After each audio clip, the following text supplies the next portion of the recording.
അങ്കണവാടി കുട്ടികളുടെ മാനസികമോ ശാരീരികമോ ആയ അവസ്ഥകളെ ജീവനക്കാർ പരിഹസിക്കുകയോ അവരെ ഭയപ്പെടുത്തുകയോ ചെയ്യരുതെന്ന് സംസ്ഥാന വനിതാ ശിശു വികസന വകുപ്പിന്റെ കർശന നിർദ്ദേശം. അത്തരം നടപടി കുട്ടികളിൽ മാനസികാഘാതമുണ്ടാക്കുമെന്നും അതിനിടയാക്കരുതെന്നുമാണ് നിർദ്ദേശത്തിലുള്ളത്.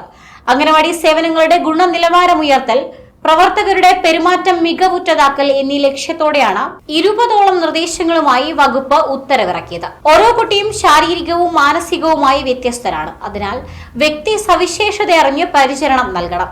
അവരെ ഭയപ്പെടുത്തുന്ന പെരുമാറ്റമോ ക്രൂരമായ നടപടിയോ അനുവദിക്കില്ലെന്നും ഉത്തരവിലുണ്ട്. അങ്കണവാടിയും പരിസരവും വൃത്തിയായി സൂക്ഷിക്കണം. ജലസംഭരണി കൃത്യം ഇടവേളകളിൽ വൃത്തിയാക്കണം. കുട്ടികൾക്ക് ശൗചാലയ പരിശീലനം നൽകണം. ശൗചാലയത്തിൽ പോകേണ്ടി വന്നാൽ അവരെ ഭയപ്പെടുത്തരുത്. അങ്കണവാടി വീടുപോലെ തോന്നണം. രക്ഷിതാക്കൾക്ക് വിവരങ്ങൾ സത്യസന്ധമായി കൈമാറി പരാതി ഒഴിവാക്കണം. പരാതി ഉണ്ടായാൽ അടിയന്തര പരിഹാരം കാണണമെന്നുമെല്ലാം നിർദ്ദേശത്തിലുണ്ട്.